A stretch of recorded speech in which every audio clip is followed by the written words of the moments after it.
लेकर हाजिर हो एक बड़ी लूट की खबर की। लूट है बालू की और किस तरह से ये लूट मची हुई है। झारखंड से लेकर बिहार तक इसके तार जुड़े हुए हैं और आप इस अवैध धंधे की मजबूती को समझ सकते हैं कि बिहार से झारखंड तक को अपनी जद में किस तरह से इस धंधे ने ले रखा है कि ईडी की इन्वॉल्वमेंट भी इसमें हो चुकी है। बीते मार्च महीने में ईडी ने छापेमारी की थी, बिहार से लेकर झारखंड तक छापेमारी हुई थी और 250 करोड़ अवैध कमाई का खुलासा ईडी ने किया था। तो बिहार से लेकर झारखंड तक तार जुड़े हुए हैं। पड़ोसी राज्य बिहार की बात हो रही है। बिना टेंडर के बालू का खनन और परिवहन हो रहा है। 18,000 की कीमत वाला बालू बिक रहा है 48,000 में। 48,000 में जरूरतमंदों को मिल रहा है। वजह साफ है कि चढ़ावा चढ़ाना पड़ता है और बालू माफिया बिना रोक टोक के बालू का अवैध उत्खनन कर रहे हैं, परिवहन कर रहे हैं। रांची की सड़कों पर, झारखंड की सड़कों पर अलग अलग जिलों से तस्वीरें आती हैं कि किस तरह से रात के अंधेरे में और दिन के उजाले में बालू का जो खेल है वो बदस्तूर जारी है। करोड़ों का ये धंधा है। रांची के जोनानगढ़ा के रास्ते अवैध बालू पहुंचता है। सिल्ले से रांची तक की सड़कों पर हाईवा दौड़ती आपको नजर आ जाएगी। रात के अंधेरे की बात करें या दिन के उजाले की बात करें, बालू का खेल बदस्तूर जारी है। स्वर्णरेखा, कांची और राड़ू नदी से बालू का उठाव होता है और जैसा मैंने पहले ही बताया कि ईडी ने शिकंजा कसा था। बिहार के आरा से लेकर झारखंड के धनबाद तक छापेमारी हुई थी। सुभाष यादव, पुन सिंह और कृष्ण मोहन के ठिकानों पर रेड हुई थी। बालू से 250 करोड़ के अवैध कमाई का खुलासा हुआ था। ईडी की दबिश के बाद भी जो बालू माफिया है वो नहीं चेत रहा।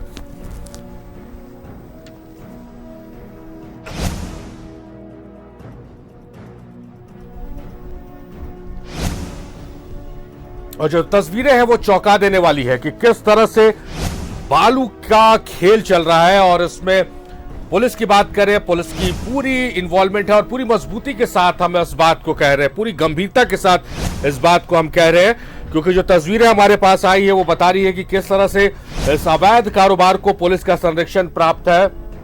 खनन विभाग की अगर बात की जाए तो खनन विभाग भी मौन बैठा हुआ है।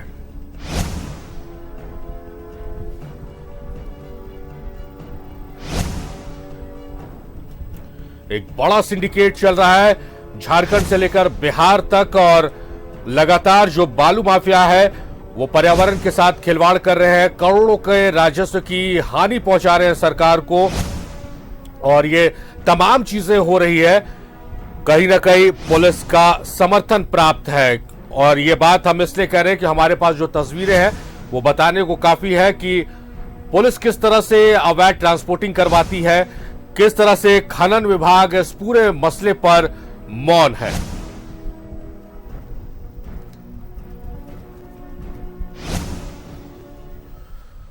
तो अगले 1 घंटे तक हम इस खबर पर बने रहेंगे और चर्चा करते रहेंगे और सवाल पूछते रहेंगे कि आखिर कब तक बालू की लूट झारखंड में मची रहेगी, कब तक सरकार को करोड़ों के राजस्व की क्षति पहुंचाती जाती रहेगी।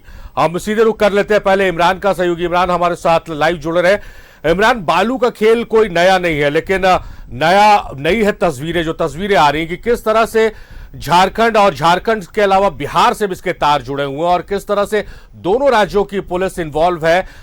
परिवहन में, खनन में किस तरह से मदद करती, परिवहन में किस तरह से मदद करती और खनन विभाग किस तरह से इस पूरे मसले पर मौन है, वो तस्वीरें आज बयां कर रही हैं।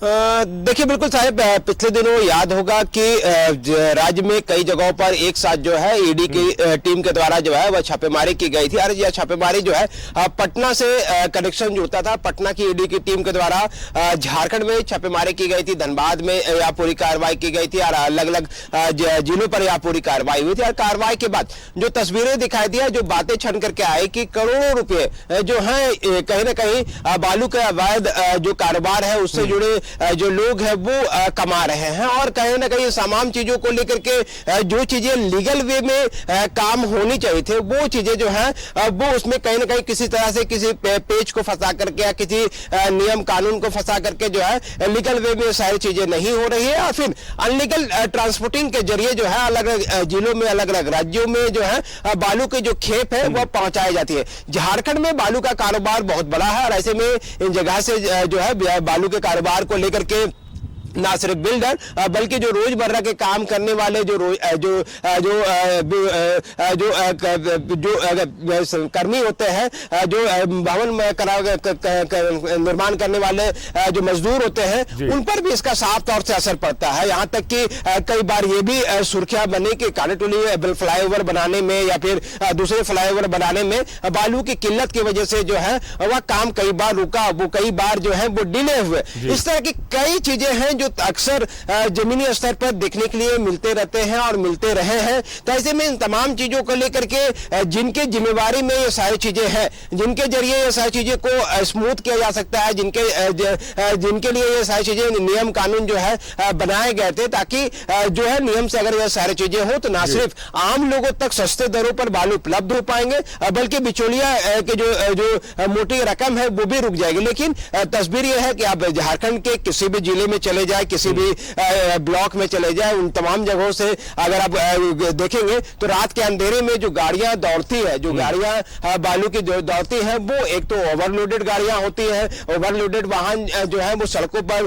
दौड़ने से जो है कई अलग अलग जगहों पर जो है ट्रांसपोर्टिंग करते हैं। इस दौरान जो है रात के अंधेरे में जिनके जिम्मेवारी पर सुरक्षा की जिम्मेदारी होती है, जिनके लिए कार्रवाई की जिम्मेदारी होती है, वो खुद इस पूरे मामले में शामिल रहते हैं। कोई एक जगह की बात नहीं है, राज्य भर की तस्वीर आपको अगर हम बात करें तो राज्य भर की तस्वीरों से ये सारी चीजें समय समय पर आते रहती है। समय समय पर कई जो लोग हैं वो व्हाट्सएप के माध्यम से, अन्य माध्यमों से जानकारी जो है वो देते रहते हैं। और साथ ही साथ इस पूरे मामले में जो है कई अधिकारियों की अपनी अपनी रोल होती है, चाहे वो पुलिस की रोल हो, डीएमओ की रोल हो या फिर दूसरे जो है विभाग की रोल हो। तमाम लोगों के अपने अपने कार्य क्षेत्र है, लेकिन कहीं ना कहीं तमाम जो लोग हैं वो इस पूरे मामले पर कड़ाई से काम नहीं कर पाते हैं। मैन पावर की कमी बोलिए या फिर वैसे सिंडिकेट के हाथों से ये खेल चलता है उसकी लाचारी बोलिए या फिर दूसरी वजह बोलिए, तमाम चीजों को लेकर इमरान लौटते हैं आपके पास। इमरान लौटते हैं। संजय सेठ हमारे साथ फोन लाइन पर जुड़े रहे।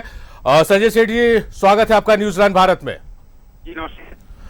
संजय सेठ जी, मुझे याद है कि आपने सदन में भी इसकी आवाज उठाई थी और आप खुद फिजिकल वेरिफिकेशन करने गए थे कि किस तरह से बालू का जो अवैध कारोबार हो रहा है उससे पुल किस तरह से जर्जर हो रहे हैं और काफी चिंता भी आपने जताई थी। लेकिन वो खेल रुका नहीं है संजय जी, वो खेल बदस्तूर जारी है। न्यूजीलैंड भारत के कैमरे ने कैद की कुछ तस्वीरें किस तरह से अवैध बालू का कारोबार झारखंड से लेकर बिहार तक में लगातार जारी है। देखो आप, जब कांग्रेस और जेएमएम की सरकार झारखंड में आई है, बालू को इन्होंने सोना बना दिया है और बंबई के व्यापारी को बालू की बेचकर आज 14,000 की बालू 60,000 में।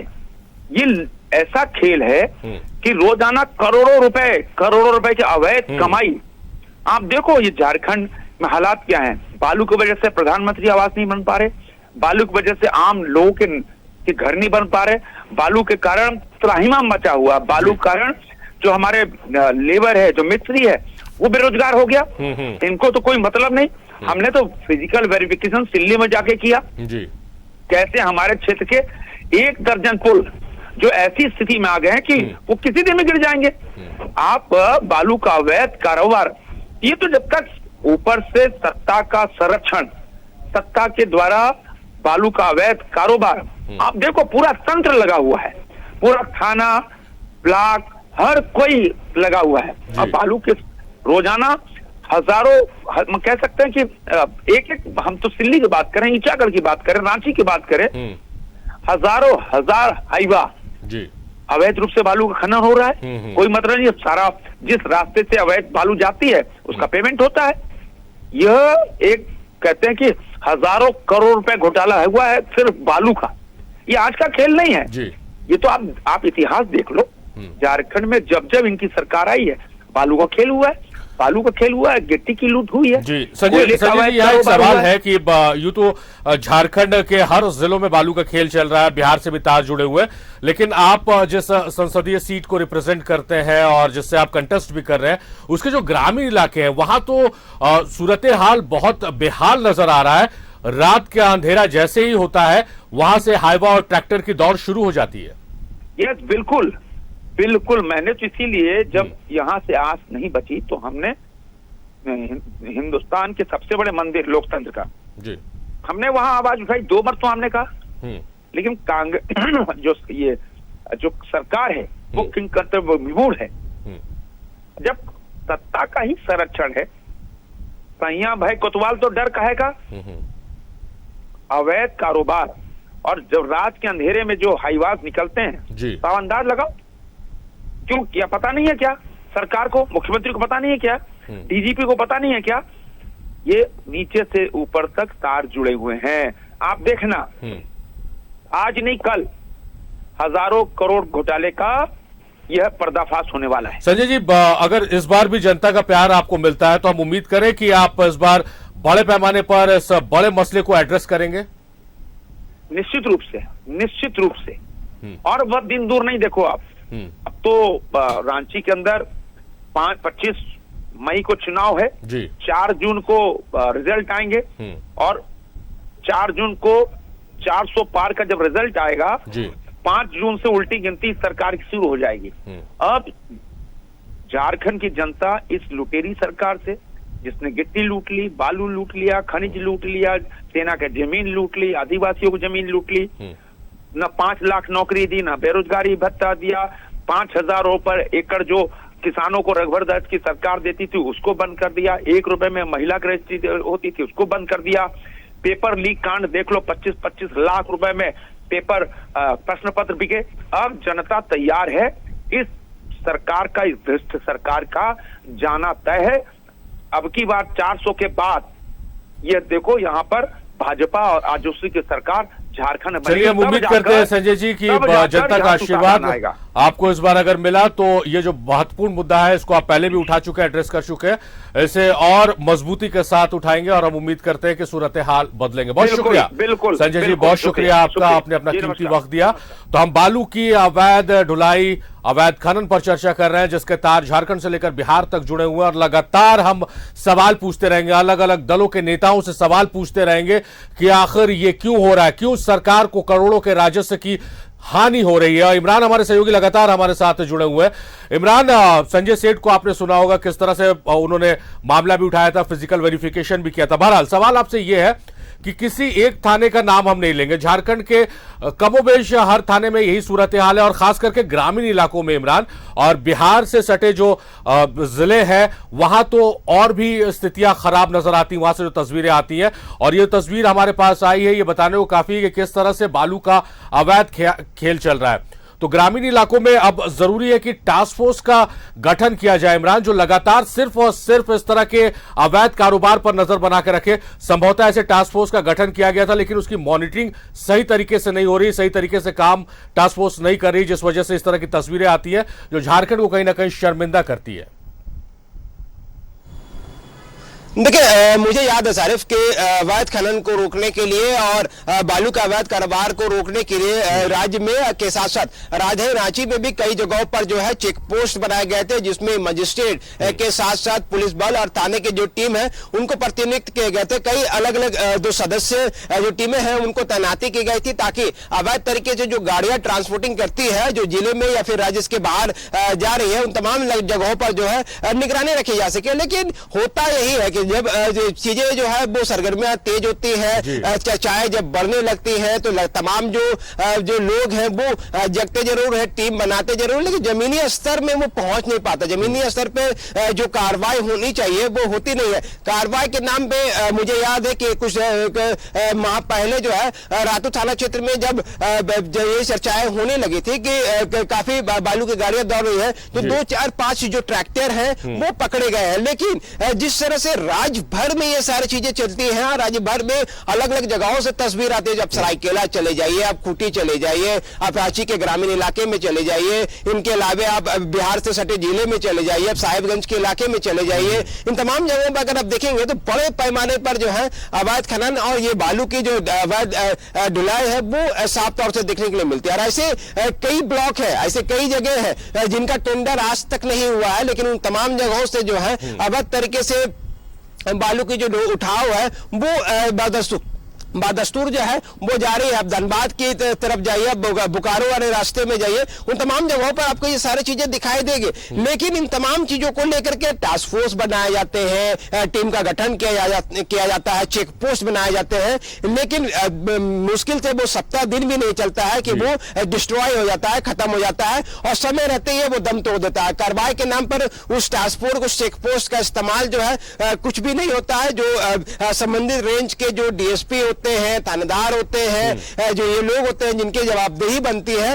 वो भी इस पूरे मामले में कुछ नहीं कर पाते। अब पता नहीं क्या वजह बनती है कुछ नहीं करने की। बड़े सिंडिकेट होते हैं, ऊपर से हाई पावर का जो इस्तेमाल किया जाता है वो दबाव होता है, या फिर दूसरी चीजें होती है। ये सारी चीजें जो है साफ तौर से दिखाई दे रही है। इसलिए मैं बार बार इस बात का कह रहा हूं कि ना सिर्फ एक जिला इस पूरे मामले को लेकर के ग्रसित है, बल्कि राज्य भर में यह तस्वीर जो है वो साफ तौर से आ रही है। मैंने काम को लेकर के भी सवाल को उठाया था कि किस तरह से बालू की किल्लत जो है आज के समय में बड़ा मुद्दा हो जाता है। गर्मी का मौसम चल रहा है, आज 2 से 3 महीने के बाद जो है बरसात जब अपने शबाब पे होगा तो एनजीटी की तरफ से गाइडलाइन भी जारी कर दिए जाएंगे कि बालू का उठाव नहीं होगा। तो ऐसे में उस दौरान भी जो है बड़े पैमाने पर गाड़ियों का जो परिचालन है, बालू की जो अवैध ढुलाई है वो भी देखने के लिए मिलता है, क्योंकि बारिश के मौसम में, बरसात के दिनों में नदियों से बालू के जो ढुलाई है उस पर प्रतिबंध रहती है। इसके बावजूद ये कार्य होते हैं, ये हर साल की रूटीन है। लेकिन इसके बाद जब ये चर्चाएं जैसे ही होने लगेगी, उसके बाद टीम का गठन होगा, वही चेक पोस्ट, वही घिसी-पिटी जो स्क्रिप्ट है वो सारी चीजें जमीनी स्तर पर दिखेगी। कुछ नहीं, हाँ पेपर में ये सारी चीजें जो है वो बन करके कंप्लीट हो जाती है, कार्रवाई हो जाती है। जिले में कुछ दिन पहले ही जो है जो पुलिस कप्तान है उसके निर्देश पर कई जगहों पर जो है उनके अपनी किवाटी के टीम के द्वारा जो है छापेमारी की गई थी और पूरे जिले में जो है वो एक साथ कार्रवाई कराई गई थी। उसके बाद जो है पिछले कुछ दिनों से लगातार बालू की जो अवैध ढुलाई है वो बंद। लौटते आपके पास रोकेंगे इमरान, आपको कांग्रेस के विधायक डॉक्टर इरफान अंसारी हमारे साथ जुड़ गए इस मसले पर बातचीत करने के लिए। डॉक्टर इरफान अंसारी, स्वागत है आपका न्यूजीलैंड भारत में। जी धन्यवाद। इरफान जी, आप मुखर होकर अपनी बातों को रखते हैं, इस चीज के लिए आप जाने जाते हैं। और जो मुद्दा हमने उठाया है कि किस तरह से बालू की लूट मची हुई, झारखंड से लेकर बिहार तक तार जुड़े हुए, ईडी की दबिश भी हुई है, धनबाद और आरा में छापेमारी हुई, कई अरेस्टिंग भी हुई है, करोड़ों के राजस्व की क्षति पहुंच रही है सरकार को। किस रूप में देखते हैं आप? लोगों के संज्ञान में ये खबरें हैं कि नहीं? तस्वीरें हम लगातार दिखा रहे हैं, अगर है तो कार्रवाई क्या होगी, कब तक ये उठाव बंद होगा, किस तरह से आप लोग सरकार की तरफ से काम करेंगे? देखिए, निश्चित तौर पर जो आप बालू के बारे में आपके चैनल ने जो संज्ञान लिया है, मैं लगातार इसकी लड़ाई लड़ रहा हूँ। आप देखे होंगे कि जामताड़ा से धनबाद के बीच बजरा घाट एक पुल है जी, और ये जो पुल है वो लाइफलाइन पुल है, और वहाँ का आलम आप जाके देख लीजिएगा। इस तरह से बालू का लूट अभी भी होता है। नाव से हजारों हजार नाव से बालू स्टॉक किया जाता है जी, और धनबाद लेके जाता है, और वहीं से बालू डंप करके या तो बंगाल या तो बिहार। कई बार मैंने मना किया, उसका अंजाम ये हुआ कि वहाँ के बालू माफियाओं ने मेरी गाड़ी रोककर मुझे मारने का प्रयास किया। उसके बाद से मुझे लगा नहीं, मेरा जान प्यारा है भाई, छोड़ दो, बालू है, लूटने दो, कोई मतलब नहीं। लेकिन मैं ये कहना चाहता हूँ, ये लूट आज से नहीं है। ये ऐसा नहीं कि आज हमारी सरकार है तभी बालू की लूट है। इसकी जर्नी अगर कोई शुरुआत किसी ने किया है, भाजपा सरकार में शुरुआत किया था, और उसके बाद से करप्शन का हब बन गया और कोई कंट्रोल नहीं रहा। अब बताइए, वहाँ जब जो माफिया लोग हैं लोकल लोगों को मैनेज कर लेते हैं, अब जब लोकल लोग इन्वॉल्व हो गया तो आप लाख कुछ कर लीजिएगा, आप नहीं रोक पाइएगा। तो मेरा आपके माध्यम से मैं सरकार से मांग करूंगा कि कुछ ऐसा पॉलिसी बनाइए ताकि बालू को रोका जाए। और जो बालू अगर रोकना है तो हमारे पास ही जो रिक्वायरमेंट वो पूरा नहीं हो रहा तो हम दूसरे राज्य को क्यों देंगे बालू?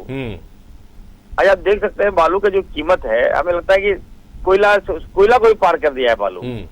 आलम ये बालू हमें नहीं मिल रहा, लेकिन दूसरे राज्यों को बालू मिल रहा है। तो इसको रोकने की आवश्यकता है।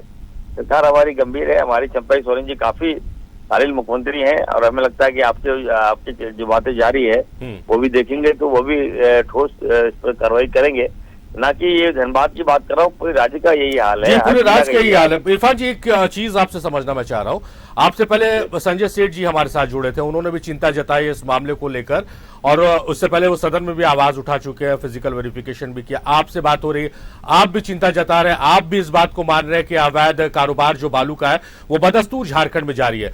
तो जब सत्ता पक्ष के जो नेता है वो भी इस बात को वकालत कर रहे हैं कि ये बंद होना चाहिए, विपक्ष भी कह रहा है कि ये बड़े पैमाने पर हो रहा है, करोड़ों के राजस्व की हानि हो रही है, तो समस्या कहां है? जब सत्ता पक्ष और विपक्ष एक मुद्दे पर मुखर होकर बोल रही है कि ये अवैध कारोबार बंद होना चाहिए, तो क्यों नहीं बंद हो पा रहा है? कहां पर कमी रह जा रही है? देखिए, बालू की रिक्वायरमेंट सबको है आज और कोई ऐसे पॉलिसी नहीं बना पाई है सरकार जी। अब संजय सेठ जी दिल्ली में जाके आवाज उठा रहे हैं, अरे आपकी सरकार रही, रघुवर दास के समय में पूरा लूट इन्हीं लोगों ने शुरुआत कर दिया। झारखंड का बालू है, पॉलिसी झारखंड में बनना चाहिए, तो दिल्ली में क्या होगा? तो मेरा कहने का मतलब ये है कि आपस में हम सभी पार्टियों को मिलकर कैसे हम लोग ठीक ठाक करें और बालू क्यों ही ग्राम को दे दें, ग्राम प्रधान को दे दें, मुखिया को दे दें, उनके स्तर से सब ठीक ठाक हो जाएगा। अब आप दे रहे हैं लीज पर दे रहे हैं, माइनिंग पॉलिसी बनाकर आप बालू बढ़वा रहे हैं, तो जो भी जिसको भी बालू मिलेगा वो तो बालू बेचेगा, बाहर बेचेगा, बाहर बेचेगा तो वहां लूट होगा तो ये सारी बातें साइड इफेक्ट आएंगे।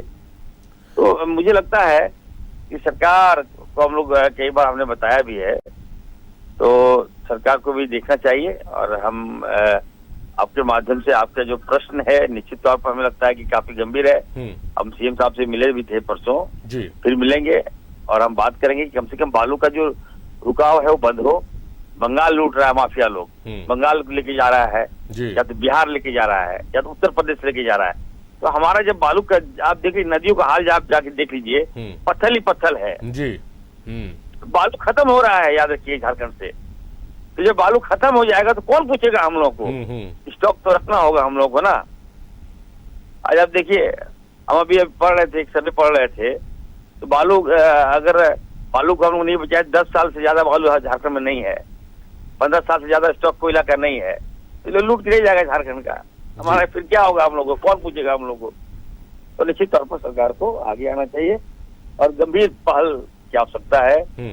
बालू रुकना चाहिए और जो रिक्वायरमेंट झारखंड को जो जिनको बालू चाहिए उनको मिलना चाहिए, और क्या है। चलिए इरफान जी, हम उम्मीद करते हैं कि जिस तरह से आपने कहा कि आप सीएम से मिलकर इस बात को रखेंगे और दूसरी तरफ न्यूजीलैंड भारत में ये खबर चल रही है तो सीएम के संज्ञान में आएगी, तमाम अधिकारी भी इस खबर को देख रहे हैं क्योंकि न्यूजीलैंड पे जो खबरें चलती है उसे प्रमुखता से देखा जाता है। तो हम उम्मीद करते हैं कि आप भी जब वार्ता करेंगे तो उसके बाद इसका कोई असर होगा। बहुत शुक्रिया इरफान जी, आप हमारे साथ जुड़े इस चर्चा में, अपनी बातों को रखा आपने। तो लगातार इस खबर पर हम बने रहेंगे, लगातार सवाल पूछते रहेंगे, पक्ष और विपक्ष दोनों नेताओं से सवाल पूछते रहेंगे, अधिकारियों से हम सवाल पूछते रहेंगे कि आखिर ये खेल कब तक चलता रहेगा और किसका संरक्षण प्राप्त है बालू माफियाओं को। लगातार इस सवाल के साथ बने रहेंगे, लेकिन यहां रुक रहे एक छोटे से ब्रेक के लिए, जल्द हाजिर होते हैं।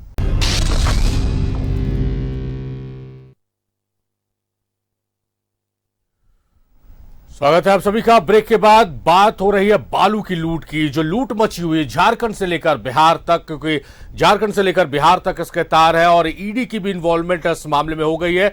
ईडी ने पिछले दिनों छापेमारी की थी, बिहार के आरा से लेकर झारखंड के धनबाद तक छापेमारी हुई थी। सुभाष यादव, पुंज सिंह और कई ठिकानों पर छापेमारी हुई थी और छापेमारी के बाद 250 करोड़ के अवैध कमाई का खुलासा भी किया गया था। तो आप समझ सकते हैं कि कितना बड़ा ये कारोबार है और झारखंड के किसी एक थाना क्षेत्र नहीं, लगभग ग्रामीण क्षेत्रों में कमोबेश सूरत हाल यही देखने को मिलती है कि रात होते ही सड़कों पर हाईवा नजर आने लगती है और अवैध वसूली की जाती है, जिससे इनका परिवहन इजी हो जाता है। तो इन्वॉल्वमेंट पुलिस की देखने को मिल रही है और खनन विभाग इस पूरे मसले पर मौन है। इमरान हमारे सहयोगी हमारे साथ लगातार लाइव पर जुड़े हुए हैं और लगातार पक्ष विपक्ष के नेता भी हमारे साथ जुड़ रहे हैं, उनसे हम सवाल पूछ रहे हैं कि आखिर इस बेहद गंभीर मुद्दे पर वो क्या करेंगे, किस तरह से इसे रोकथाम की जाएगी। इमरान, जिस तरह से जो बात हो रही थी कि सिर्फ किसी एक जिले, आप भी उस बात की वकालत कर रहे हैं कि एक जिला या एक थाना क्षेत्र नहीं, पूरे झारखंड में कमोबेश यही हाल है। पिछले दिनों हमने खबर चलाई थी इसी तरह विशेष धनबाद से और जमशेदपुर से खबरें आई थी कि किस तरह से वहां पर जो माफिया है वो बालू को अवैध कमाई कर रहे हैं बालू से, और किस तरह से नदी को नोच रहे हैं, और काफी उनका मनोबल भी बढ़ा हुआ है। इमरान, अगर अधिकारी जाते हैं, जैसा इरफान अंसारी अभी हमारे साथ जुड़े थे, तो वो कह रहे हैं कि मैंने मुखर होकर बात की तो मेरी गाड़ी को घेर लिया था, तो डर इन्हें किसी का नहीं है, ये किसी पे भी हमला कर सकते हैं। जो टीम जाती है उस पर हमला, अव्वल तो टीम पहुंचती नहीं है, और अगर पहुंच जाए तो उस पर हमला कर देते हैं। काफी मजबूत है ये, क्योंकि इनके आकाओं का हाथ इनके सर पर है। सारिफ, ठीक कहा आपने कि जो बालू माफिया होते हैं या सिंडिकेट होता है वो इतने दबंग होते हैं कि मुझे याद है कि आज से 3 महीने पहले, 4 महीने पहले जो है लापुंग इलाके में 2 लोगों की हत्या हुई थी। 2 लोगों की हत्या इसलिए की गई थी क्योंकि वो जिस इलाके से बालू का उठाव किया जा रहा था वो खूंटी से सटा हुआ इलाका था, और खूंटी से जो है ये बालू को उठाव करके जो दोनों ट्रैक्टर चालक और जो लोग थे वो वहां से आ रहे थे, और उसी दौरान जो है कुछ लोगों ने उसे रोक लिया, और उसके बाद रोकने के बाद जो है उनसे कहा सुनी हुई, और कहा सुनी होने के बाद उन दोनों की जो है वो गोली मारी गई थी, और गोली मारने के बाद उसकी मौत हो गई। हालांकि इस पूरे मामले के बाद मैंने जब पोस्टमार्टम में मृतक के परिजनों से बातचीत की थी, और बातचीत करने के बाद जो है उसने बताया था कि वो लोग बालू के लिए जो है वो गए हुए थे खूंटी जिले, और खूंटी जिले के लापुंग के रास्ते होते हुए वो बालू लेकर के आ रहे थे, लेकिन उसी दौरान जो है वो सिंडिकेट जो है वो पकड़ लेता है। लेकिन ना सिर्फ दबंग इस पूरे खेल में शामिल है, बल्कि पीएलएफआई उग्रवादी संगठन जैसे जो लोग हैं, जो उग्रवादी संगठन के सक्रिय जो लोग हैं, जो जोनल कमांडर होते हैं या फिर दूसरे जो लोग हैं, वो भी इस पूरे खेल में शामिल है। आप कर्रा के इलाके में चले जाइए, आप खूंटी के वैसे इंटरनल इलाके में चले जाइए जहां से बालू के उठाव होते हैं, तो वहां के ग्रामीण जो है, वहां के जो लोग हैं वो अक्सर इस बात का जिक्र करते हैं कि पीएलएफआई संगठन के जो लोग हैं, जो सदस्य के जो शामिल जो सदस्य हैं, उनके दिशा निर्देश पर ही इस इलाके से बालू का खेल जो है वह चलता है। वहां से जो गाड़ियां निकलती है उनके लिए वो जो फिक्स राशि है वो पीएलएफआई संगठन के जैसे जो लोग हैं उनके पास जो है चंदे के रूप में सारा जो पैसा जो है वह जाता है। समय समय पर इस तरह की बातें जो है आती रही है, कई स्पेशल ब्रांच की रिपोर्ट में ये बातें आई है, पुलिस की अपनी रिपोर्ट में ये सारी चीजें आती रही है, कई बार ये चीजें जो है पकड़े जाने के बाद ये तस्वीर सामने आई है। इस तरह की चीजें हुई है, ना सिर्फ माफिया बल्कि उग्रवादी संगठन के लोग भी इस पूरे खेल में शामिल है। तो ऐसे में सारी चीजों को व्यवस्थित करने के लिए एक कड़े एक्शन प्लान बनाने की जरूरत है, ना सिर्फ जिला स्तर में बल्कि राज्य स्तर में ये सारी चीजें होनी चाहिए। डीजीपी खुद इस तरह की चीजों को लेकर के मॉनिटरिंग करते हैं, लेकिन उनके द्वारा जो दिए गए दिशा निर्देश का अक्षरता से पालन जो है वो जमीनी स्तर पर नहीं होता है। आलम ये होता है कि जो चीजें हैं, जो चीजें नहीं होनी चाहिए वो दड़लने से दिखाई देने लगती है, और इतने बड़े पैमाने पर दिखाई देती है कि लोगों के नजरों में वो चुभने लगता है, और उसके बाद अलग अलग माध्यमों से प्रेस मीडिया में या फिर न्यूज 11 के पास या फिर कहीं भी जो है ये तस्वीरें जो है वो आनी शुरू हो जाती है। हर एक व्यक्ति इसको जो है सवाल उठाता जरूर है, लोग जो है वो रेस होते जरूर है, लेकिन एक समय के बाद वो फिर शिथिल पड़ जाते हैं, शांत पड़ जाते हैं। वजह बनती है अवैध कमाई, अवैध ढुलाई, क्योंकि जिस तरह के बालू के खेल की बात हम कर रहे हैं, सत्ता पक्ष है या विपक्ष है, दोनों ही पक्ष के लोग जो है सरकारें आती जाती रहेगी, और ये जो खेल है ये इस तरह से बदस्तूर जो है वो चलता रहता है। ये आज की कहानी नहीं है, पिछले कई वर्षों से ये सारी चीजें जो है वह बदस्तूर जो है वो जारी है। इसलिए इस तरह की चीजों को रोकने के लिए कड़े एक्शन प्लान बनाने की जरूरत है। उससे भी ज्यादा जरूरत है मजबूत इच्छा शक्ति की। इमरान, एक्शन प्लान बनाना, उसे मजबूती से इंप्लीमेंट करने की आवश्यकता है। इमरान, एक सवाल यह है कि कहा जाता है कि किसी भी धार्मिक स्थल के बाहर से एक चप्पल भी चोरी नहीं हो सकती अगर पुलिस चाह ले तो। यह बात है, बहुत मजबूती के साथ हम इसकी वकालत भी करते हैं। तो क्या कमी रह जाती है कि जो बॉर्डरिंग स्टेट है बिहार, वहां से अवैध बालू आता है, और ये बात हम नहीं कह रहे, ईडी की छापेमारी में इसका खुलासा हुआ है, किस तरह से बिहार से बालू आता है, किस तरह से डोबी वाया गया बालू इंटर करता है झारखंड में। पुलिस क्या कर रही है, और पुलिस पे हम अकेले ठीकरा क्यों फोड़ेंगे? खनन विभाग है, परिवहन विभाग है, सबकी जिम्मेदारी है कि इस अवैध कारोबार का खुलासा करे, इसके खिलाफ कार्रवाई करे। इमरान, नहीं बिल्कुल सर, ठीक है आपने कि जिस तरह से बिहार से बड़ा खेप जो है दूसरे राज्य के जो बालू है हम उनका इस्तेमाल कर रहे हैं और वो बालू जो है वो अवैध तरीके से झारखंड में एंट्री कर रहे हैं, तो कहीं ना कहीं जिनकी जिम्मेदारी जो है वो सारी चीजें हैं वही इस पूरे जमीनी स्तर पे जो है वो काम नहीं कर। जमीनी स्तर में कौन लोग काम करेंगे? जमीनी स्तर में जो संबंधित सीओ बीडीओ हैं वो काम करेंगे, डीएमओ काम करेंगे, थाना और डीएसपी लेवल के जो अधिकारी हैं जिनको जमीनी स्तर पे काम करने के लिए लगाया गया वो काम करेंगे। लेकिन अगर आप देखेंगे डोभी, गया और दूसरे कोडरमा क्षेत्र के जो जिले हैं उन तमाम जगहों पर जो है धड़ल्ले से रात के अंधेरे में हो या फिर ऐसे तमाम जगहों से बालू के अवैध जो गाड़ियां हैं वो झारखंड में एंट्री करती है और वजह बनती है कि ये महंगी हो जाती है। आज से कुछ साल पहले मुझे याद है, मुझे बहुत ज्यादा जानकारी भवन निर्माण को लेकर के नहीं है, लेकिन जो सुनने के लिए मिलता था कि बालू जो है 800, 900 और 1200, 1500 रुपए ट्रैक्टर बिकते थे, लेकिन आज के समय में देखेंगे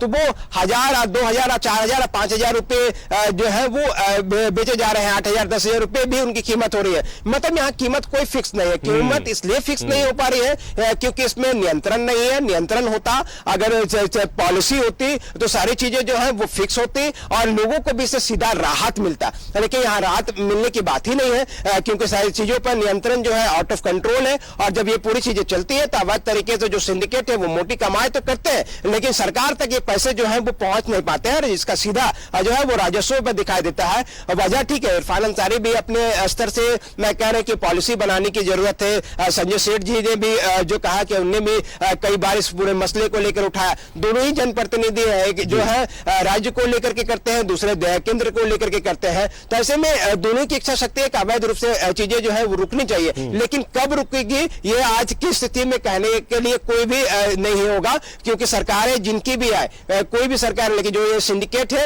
ये सिंडिकेट जानता है कि कैसे सिस्टम को ब्रेक करके, कैसे सिस्टम के बीच में रह करके, कैसे सिस्टम को साथ में ले करके ये सारी चीजों को चलाया जा सकता है, किस तरह से ये सारी चीजें चलेगी और किस तरह से चलाने की जो जरूरतें हैं वो पूरी की जाएगी। क्योंकि अगर एक एक चेक पॉइंट्स में, अगर एक एक हाईवे से अगर 1,000 रुपए भी अगर आप गाड़ी से अगर वसूली कर रहे हैं तो एक दिन में राज्य भर में जो है 1000 से अधिक गाड़ियां जो है वो चलती होगी और कई हजारों गाड़ियां चलती होंगी। उनका आंकड़ा लगा लीजिए कि एक दिन की जो कमाई है वैध तरीके से वो कितनी है। इमरान, फिर यहाँ पर रोकेंगे आपको, लौटते हैं आपके पास। डुल्लू महतो हमारे साथ है, लोकसभा के प्रत्याशी है धनबाद से बीजेपी के।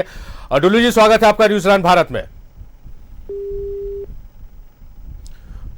तो तकनीकी खामियों की वजह से डिस्कनेक्ट हो गया फोन, हम फिर से संपर्क साधने की उनसे कोशिश करेंगे। इमरान, जो अब बात हो रही है कि बिहार से, लगातार हम इस बात को कह रहे हैं, आप भी कह रहे हैं कि बिहार से इसका कनेक्शन है और ये बातें मार्च में सबके सामने आ गई थी क्योंकि मार्च में ईडी ने एक बड़ी कार्रवाई की थी। बिहार के कई ठिकानों पर छापेमारी हुई थी, धनबाद में भी कई ठिकानों पर छापेमारी हुई थी, सुभाष यादव, पुंज सिंह और कृष्ण मोहन सिंह के ठिकानों पर छापेमारी हुई थी। और उस छापेमारी के बाद ईडी ने खुलासा किया था कि ये 250 करोड़ की अवैध कमाई हुई है इससे, अवैध बालू से। किस रूप में देखते हैं कि बड़े पैमाने पर बिहार झारखंड के जो बड़े नाम है, बड़े सिंडिकेट है, वो इस अवैध कारोबार में जुटे हुए हैं? देखिए, बिल्कुल ईडी के द्वारा जिस तरह से बालू को लेकर के जब कार्रवाई की गई थी, धनबाद में इनका कनेक्शन सीधा सीधा जुड़ता है। इमरान, रोकेंगे आपको। डुल्लू में तो फिर हमारे साथ जुड़ गए हैं। डुल्लू जी, स्वागत है आपका न्यूजीलैंड भारत में। डुल्लू जी, जिस तरह से बालू का अवैध कारोबार झारखंड में चल रहा है, इसको लेकर ईडी ने पिछले दिनों छापेमारी भी की थी। बिहार के आरा में, झारखंड के धनबाद में भी छापेमारी हुई थी, लेकिन छापेमारी के बाद भी ये कारोबार फल फूल रहा है। डुल्लू जी, हमें सुन पा रहे हैं आप? हाँ, नहीं आवे डुल्लू जी, हाँ, हमारी आवाज पहुंच रही है आप तक?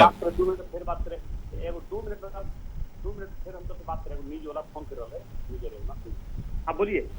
डुल्लू जी, सवाल आपसे यह है कि पिछले दिनों ईडी ने भी अवैध बालू के कारोबार के खिलाफ कार्रवाई की थी, धनबाद में भी छापेमारी हुई थी, लेकिन फिर भी फल फूल रहा है ये कारोबार। देखिए, जब तक ये सरकार रहेगा तब तक लूट का सिवा कोई दूसरा काम ही नहीं इसके पास, तो फलेगा फूलेगा ही, है ना। तो निश्चित तौर पर ये सरकार को जाना तय है। अब 2-4 महीना की बात है जी।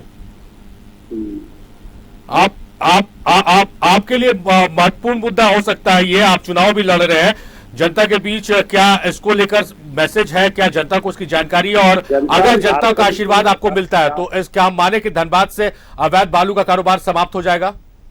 निश्चित तौर पर यहाँ पे एकदम होगा, गलत चीज सब समाप्त होगा, गलत चीज का बढ़ावा नहीं दिया जाएगा किसी कीमत पर। चलिए डुल्लू जी, लगता है कैंपेनिंग में बहुत ज्यादा बिजी है। डुल्लू जी बहुत शुक्रिया आपका, आपने महत्वपूर्ण समय हमें दिया।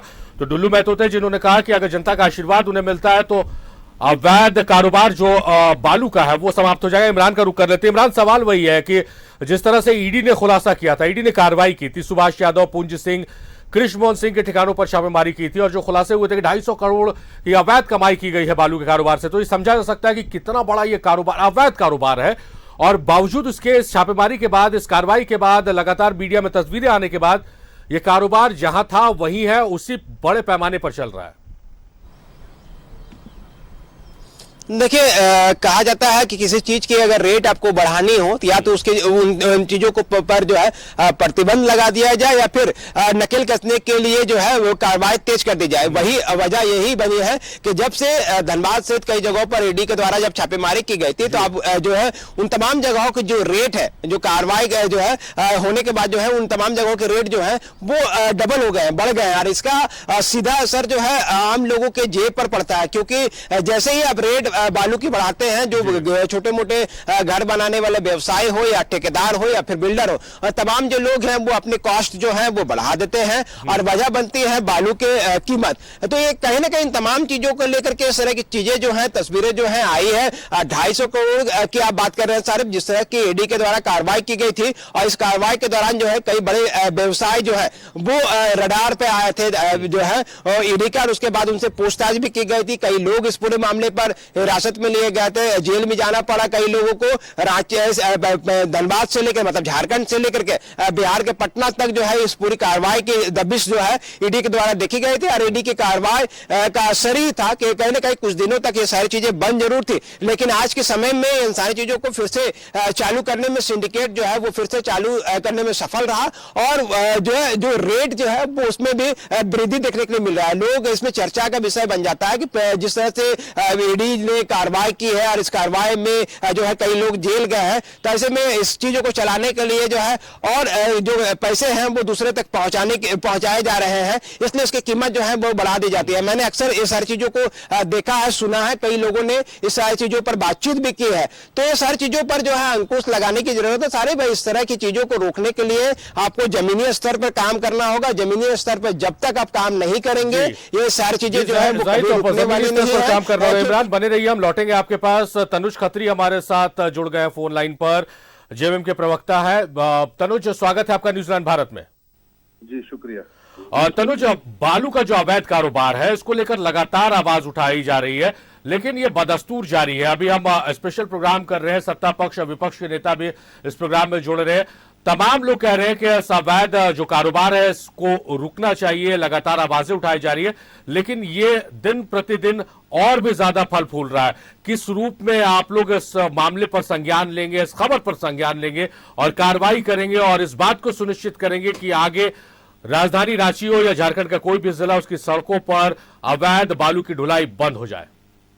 देखिए, निश्चित रूप से जो भी अवैध माइनिंग होती है, चाहे वो बालू की हो या अन्य चीजों की हो जी, लगातार प्रशासन के स्तर पर, सरकार के स्तर पर समय समय पर उस पर कार्रवाई की जाती है। और अब आपके स्तर से जो भी मामला संज्ञान में आएगा, हम समझते हैं कि निश्चित रूप से प्रशासन उस पर कठोर से कठोर कदम उठाएगा।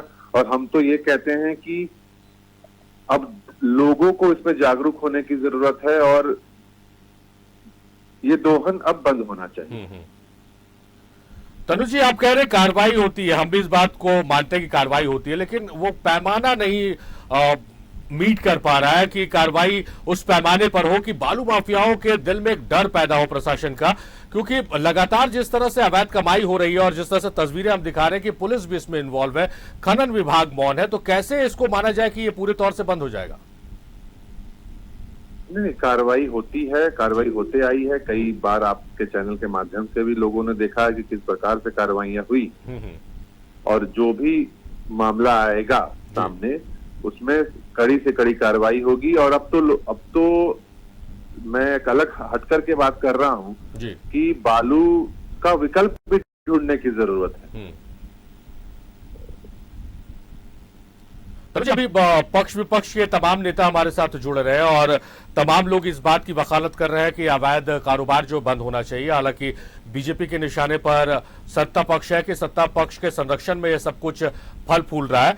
आप लोग सत्ता में है, क्या माना जाए, क्या उम्मीद की जाए कि इस चुनावी मौसम में भी आप इस मसले की गंभीरता को समझेंगे और आने वाले दिनों में बड़ी कार्रवाइयां देखने को मिलेगी और जो घाटों पर जिस तरह से अवैध ट्रैक्टर या हाईवा है वो सब समाप्त हो जाएंगे, वो तस्वीरें फिर नहीं आएंगी। लगातार झारखंड बनने के बाद सबसे ज्यादा अगर किसी ने शासन किया है तो वो भारतीय जनता पार्टी ने किया।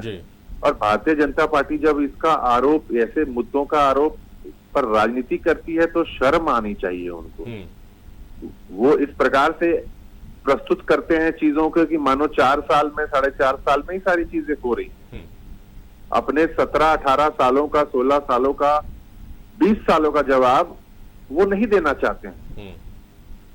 तो हम समझते हैं कि ये राजनीति का मुद्दा नहीं है, जनहित का मुद्दा है, लोगों से सीधे जुड़ा हुआ मुद्दा है और सबसे बड़ी बात प्रकृति का मुद्दा है। जी, जाहिर तौर पर यह अच्छी बात आपने कही तनुज कि ये राजनीति का मुद्दा नहीं है, जन जन का मुद्दा है, ये पर्यावरण का मुद्दा है और इस पर गंभीरता हर किसी को दिखानी चाहिए। बहुत शुक्रिया तनुज, आपका अपने महत्वपूर्ण समय दिया, बहुत शुक्रिया आपका। इमरान लगातार हमारे सहयोगी हमारे साथ बने हुए हैं और इमरान से बात हो रही थी कि जिस तरह से बिहार से इसके कनेक्शन जुड़ रहे हैं इमरान, तो ये बड़ा सिंडिकेट काम कर रहा है और जो लोकल लेवल पर जिस तरह की कार्रवाइयां हो रही है, उस बड़े सिंडिकेट के गिरबान तक हाथ नहीं पहुंच पा रहा है। शायद यही वजह है कि यह धंधा फल फूल रहा है। इमरान, देखिए बिल्कुल सर, अगर अब बड़े लोगों पर सीधे तौर पर कार्रवाई होगी, मुझे अब तक याद नहीं है कि कोई बड़ा बालू माफिया जो है वह पुलिस के हत्थे चढ़ा होगा और पुलिस के द्वारा जो है उस पर कार्रवाई की गई होगी। लेकिन हाँ, इतना साफ है कि छोटे मोटे जो कारोबारी है, छोटे मोटे जो ट्रैक्टर चालक है, जो कुछ पैसे की कमाई करते हैं, जिनके इस बालू की वजह से उनका 2 वक्त की रोटी जो है उनके घर के वो जुटा पाते हैं, उन पर जरूर कार्रवाई की जाती है। क्योंकि अब ट्रैक्टर चालकों पर बड़ी कार्रवाई जो है अक्सर के लिए मिलती है। सुर्खियां भी बनती है कि 5 ट्रैक्टर पकड़े गए, 4 ट्रैक्टर पकड़े गए, 3 ट्रैक्टर पकड़े गए। लेकिन ये सुर्खियां आज तक नहीं बनी है कि 20 हाईवा पकड़े गए, 50 हाईवा पकड़े गए हैं एक साथ जो है जिले में कार्रवाई करते हुए जो है पकड़े गए। क्योंकि हाईवा जो है अपने आप में महंगी गाड़ी भी है, इनके साथ साथ जो इनके सिंडिकेट होते हैं वो बड़े लॉबी के लोग होते हैं, जिन पर बड़ी कार्रवाई नहीं होती। ट्रैक्टर आपको जरूर पकड़े जाते हैं, छोटे छोटे जो गाड़ियां हैं वो जरूर पकड़े जाते हैं, लेकिन बड़ी गाड़ियां जो है अक्सर छूट जाती है। ये बात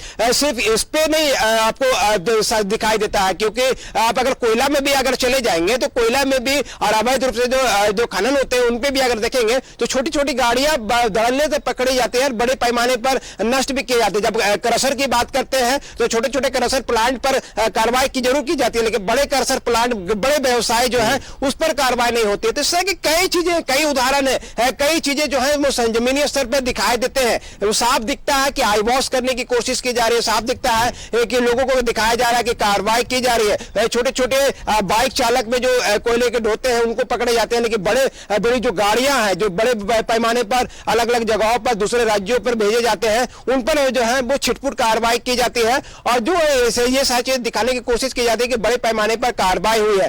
अब जिस तरह की तस्वीरें आई है राज्य भर से, राजधानी रांची सहित कई जगहों पर, अलग अलग जगहों से ये सारी चीजें आती है। राजधानी से लेकर के खूंटी, सरायकेला, धनबाद, जामताड़ा या फिर आप कहीं दूसरे जिले में चले जाए, उन तमाम जगहों पर जो है बड़े पैमाने पर ये सारी चीजें चलती हैं। राज्य सरकार को, राज्य के पुलिस मुखिया को, राज्य के महकमा को, अधिकारियों को इस पर संज्ञान लेनी चाहिए और इस पूरे मामले पर जो है जमीनी स्तर पर काम करने के लिए जिनकी जवाबदेही दी गई है उस पर जो है देखनी चाहिए कि वह कितने व्यवस्थित तरीके से उस पूरे कार्य को अंजाम दे रहे हैं। अगर फिर से केंद्रीय एजेंसियां इस पर काम करेगी, तो उस पर सवाल उठाया जाता है कि हर चीजों पर केंद्रीय एजेंसियां काम करती है। अगर आप पहले ही सारी चीजों पर अगर अंकुश लगा चुके होंगे तो केंद्रीय एजेंसियों के आने की जरूरत नहीं पड़ेगी। पटना से जिस तरह से टीम ने छापेमारी धनबाद में की गई थी, धनबाद में कनेक्शन जोड़ते हुए उस वक्त कार्रवाई की गई, 250 करोड़ रुपए से ज्यादा अवैध जो है वो वसूली करने का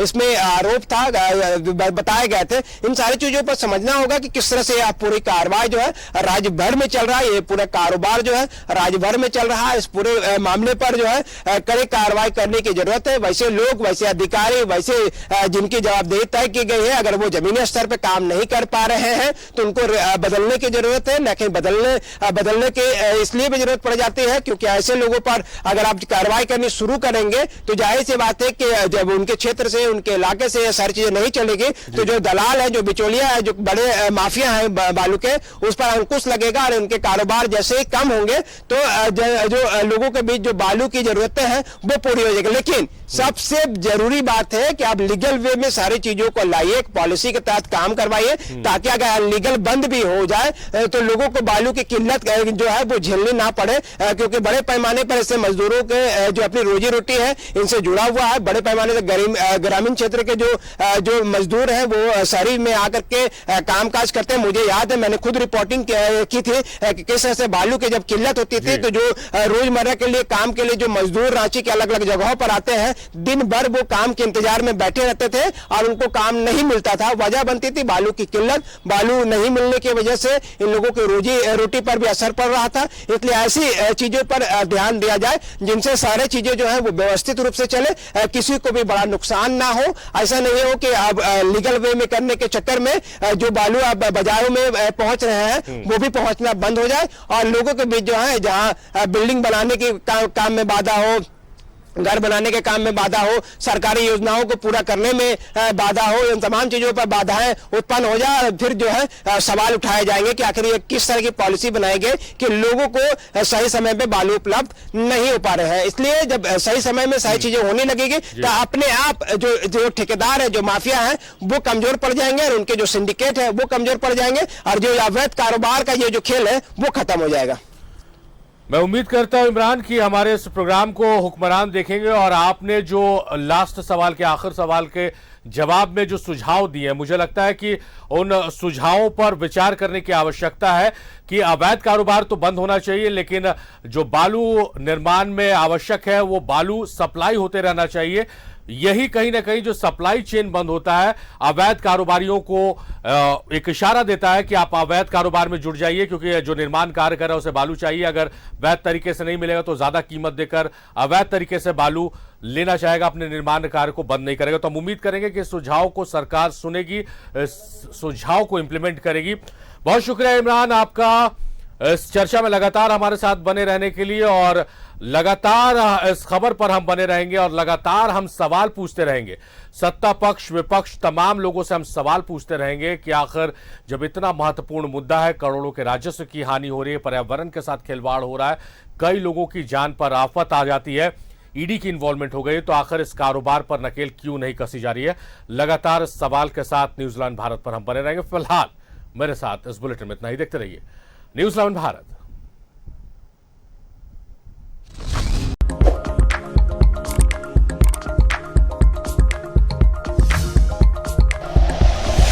like and share videos, subscribe करें हमारा चैनल और प्रेस करें बेल आइकॉन। न्यूज़ 11 भारत, सच है तो दिखेगा।